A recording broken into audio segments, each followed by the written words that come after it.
strange thing for me about Dash Yarrow is that it had an NES release as Rally Bike, and I've never seen a copy of it. Before I put it in to record, I had never seen the game played before, let alone experienced it myself. This one is pretty obscure.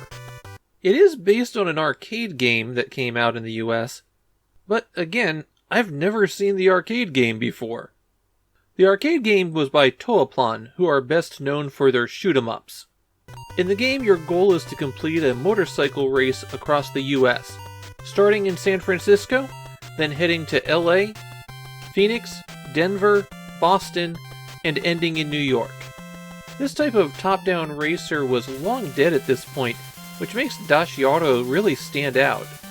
I think the previous one that we saw on the Famicom was Zippy Race back in 1985. There have been a few other games where you drive a car from a top-down perspective, but I'm pretty sure that was the last one in which you were racing. Something I need to mention before I get too far into this: Dash Yarrow is absurdly difficult. It took me 35 minutes to beat the first stage. Any touch will kill you. Getting killed sends you back to the start of the leg, and the legs are about 2 to 3 minutes long each. Basically, you have to drive perfectly for an extended period through constantly shifting terrain and against motorcycles that are looking to ram you. And if you do manage to get past that first stage, if you get a game over, there's no continues. It's back to the beginning. You have 5 lives with which to complete the course, and they're always throwing things at you that will kill you instantly, like having you jump over trucks that then chase you down the road, or trolleys that will shoot up as soon as you've gone past them, or cars that zip out from parking spots to try to hit people. This is a game that wants to crush you. In terms of driving, A accelerates, B brakes, but the buttons only do it halfway. You also have to use up and down on the control pad for the accelerator and brake. That means you have to press up and hold down A to reach top speed. On each leg, you start in 50th place, and you have to reach a certain ranking in order to continue. Anytime you pass somebody, or you see somebody crash, you move up a rank. Finish in 10th or better, and you can pick out a power-up for the next stage. The tires will give you better performance on certain surfaces, while the 2-stroke motor accelerates and brakes faster, and the 4-stroke motor has a higher top speed. Also on the legs, you'll have to manage your gas. This is always ticking down, and you'll find gas stations very occasionally on the course. They'll just be these squares on the road. Park on top of those to get some gas back, but even after it's stopped filling you up, it'll take several seconds before you're allowed to drive again. You don't have enough gas to complete the leg without getting more from somewhere, so you'll have to keep it in mind. Also, as you're driving, you'll occasionally have a helicopter pass overhead.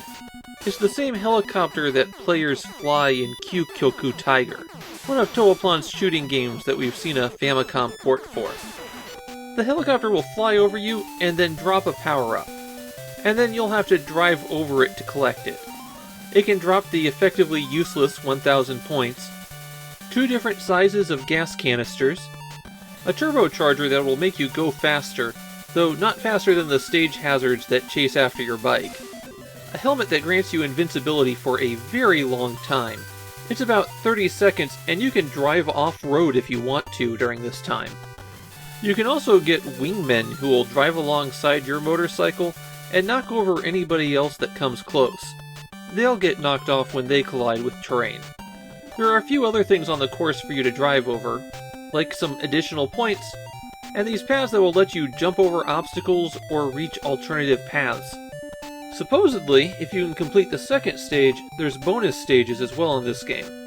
Not that I would have seen them, because boy, this game is hard. Turns out, I'm not the only person who wasn't really aware of this game. Nobody in Japan remembers it either. It barely even warrants an entry on a list of games that exist.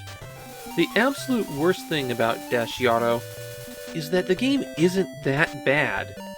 It's simple, sure, but it looks nice and the controls are responsive, and the courses are more creative than you might think. It's just that they require you to be an expert at it to even play. This could have been an amusing little arcade racer, something that might have been overlooked in 1990 for being a bit old-fashioned, but could have found an audience later. That difficulty, though, makes it really tough for anybody to pick up this one.